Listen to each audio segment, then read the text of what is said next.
à tous, petite intro pour cette nouvelle vidéo où aujourd'hui je pars en exploration du palais, je ne sais toujours pas le nom, Toksoong, juste à côté de City Hall en plein centre-ville. Je mettrai le nom du palais ici parce que je ne sais toujours pas le prononcer, sorry. Du coup je pars en exploration visiter ce palais et ensuite je vais dans une librairie et non pas une bibliothèque, vous allez comprendre pourquoi après dans la vidéo.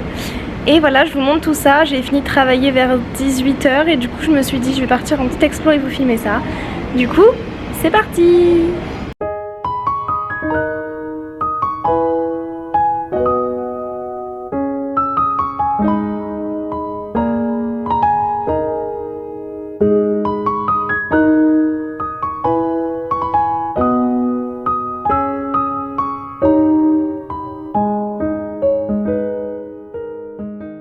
Je teste ma nouvelle caméra aujourd'hui.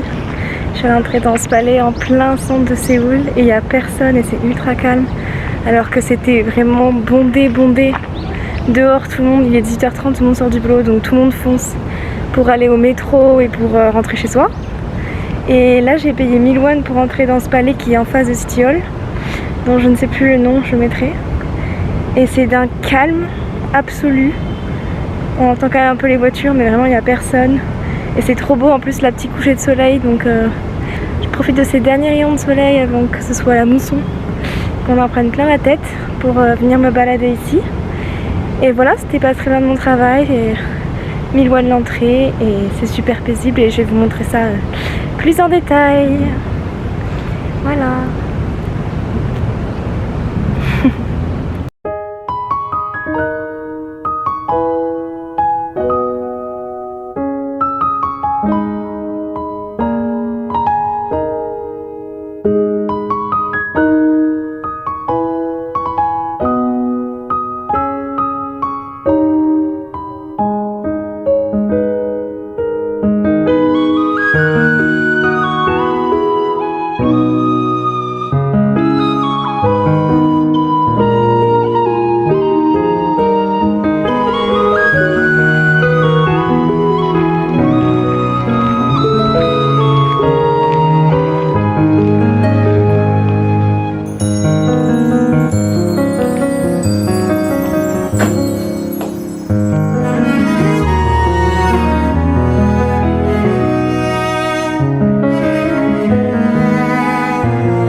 C'est juste pas trop beau. Il y a une super belle fontaine et derrière le temple j'ai fait 1000 photos, c'est juste canonissime. Et les buildings bien sûr. Et là il y a un petit passage comme ça couvert. C'est trop joli.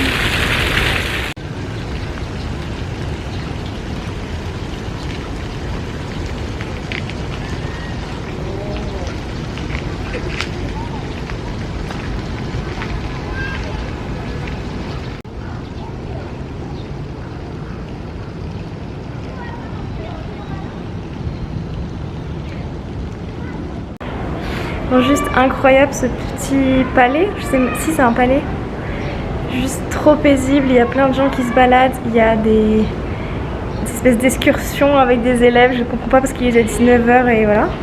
Mais voilà, il y a des familles, juste des amis qui se baladent, ils prennent un café, des gens qui lisent des livres, juste qui essayent de passer un bon moment ensemble, voilà.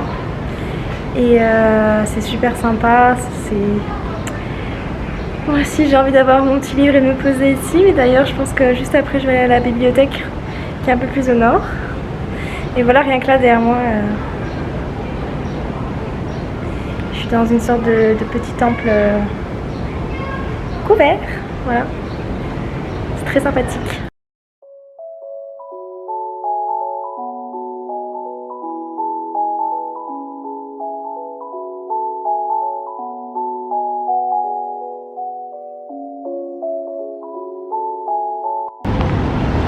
On fait quelques pas.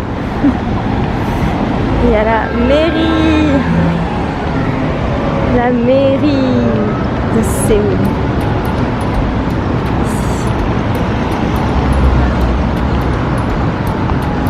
C'est fou, non? On était au calme et là on est en plein centre-ville. Voilà. Et le palais il est ici. Mais en travaux.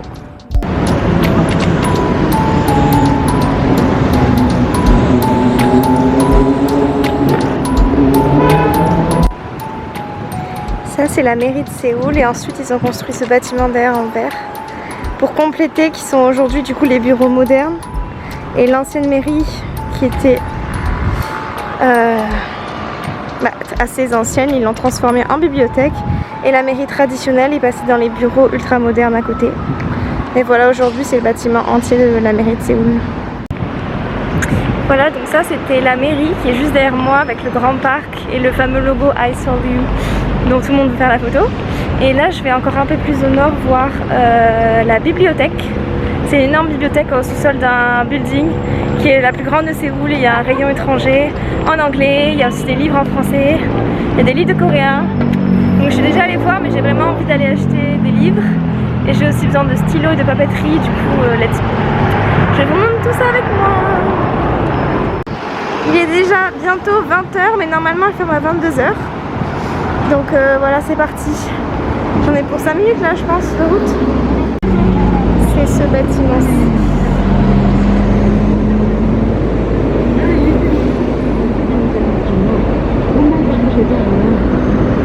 Qui s'appelle Kyobo.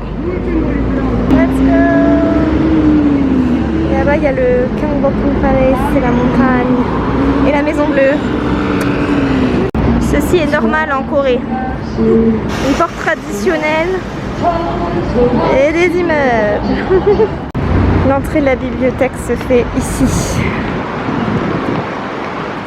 Et est en sous-sol. Et comme le bâtiment est un énorme carré, en fait c'est immense à l'intérieur. Et du coup voilà. Kyobo.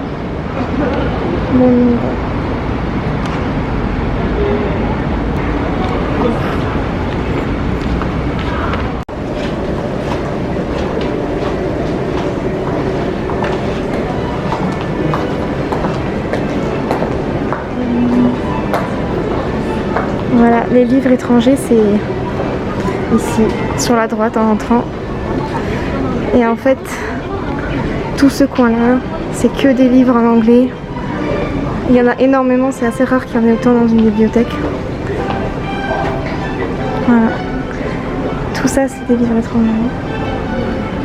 Et là aussi.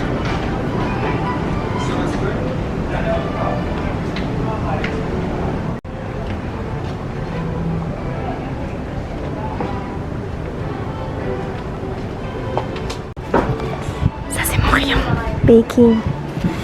J'adore faire des gâteaux. Voilà, j'ai checké un peu ça. Je vous épargne les détails. Ah, le cordon bleu, école française de pâtisserie.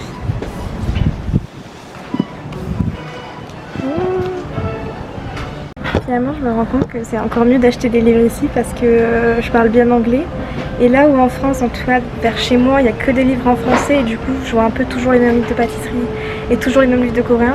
Ben là ça ouvre un choix des possibles incroyables, il y a plein de livres en anglais, il y a même des livres de pâtisserie en coréen. Je me dis, on souhaite des images, je peux peut-être essayer de m'entraîner en coréen en faisant des pâtisseries de ce livre. Et voilà, enfin ça me fait juste trop kiffer. Il y a aussi beaucoup de livres pour apprendre le coréen en anglais. Il y a les Talk to Me in Korean d'ailleurs. Et du coup j'ai envie d'acheter encore plus de livres alors que j'en ai déjà une dizaine et que j'en utilise 2. Mais j'ai envie d'acheter des livres, j'adore ça, voilà. Ici on a tous les livres liés à la culture coréenne.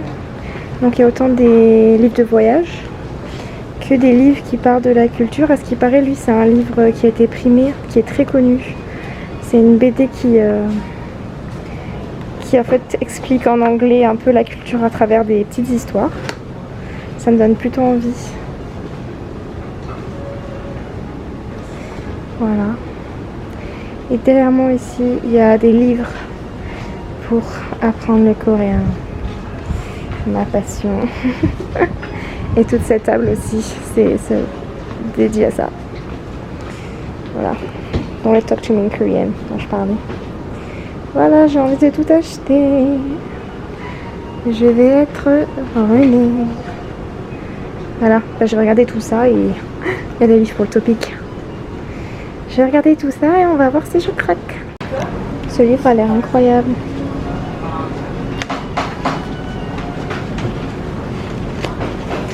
En fait, ça explique plein d'aspects de la culture coréenne, sociale, hiérarchie. Ça explique par exemple les funérailles, les choses qu'il faut surtout pas faire, la famille, structure de la famille, comment se déroule un mariage, comment se déroule, pourquoi les Coréens travaillent si dur, plein de choses de société en fait, ça donne du vocabulaire en même temps. Là ils expliquent le... ça fait penser à Parisian TV, Ancha, Tucha, Samcha. Pourquoi les Coréens ils boivent et ils comptent comme ça. Enfin voilà, ça explique plein de petites choses de la culture. Et en même temps il y a du vocabulaire, ça a l'air trop bien. Si quelqu'un passe par là, je veux ça pour mon anniversaire. Qui était il y a un mois. Voilà. To wait. Voilà, trop intéressant.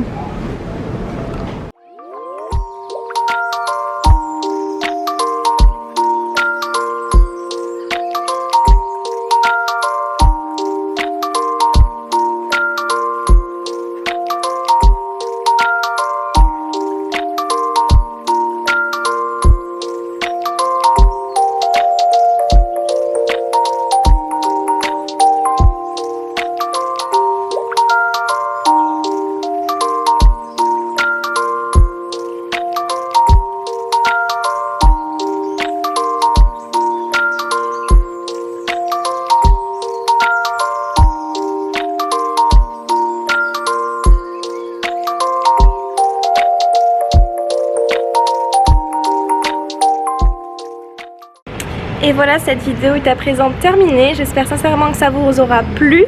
J'en ferai d'autres dans le même style, de petites explorations après mon travail. Si vous avez aimé, n'hésitez pas à liker, à laisser un petit commentaire juste en dessous et à vous abonner. Il y a plein d'idées qui arrivent très bientôt. Voilà, bisous!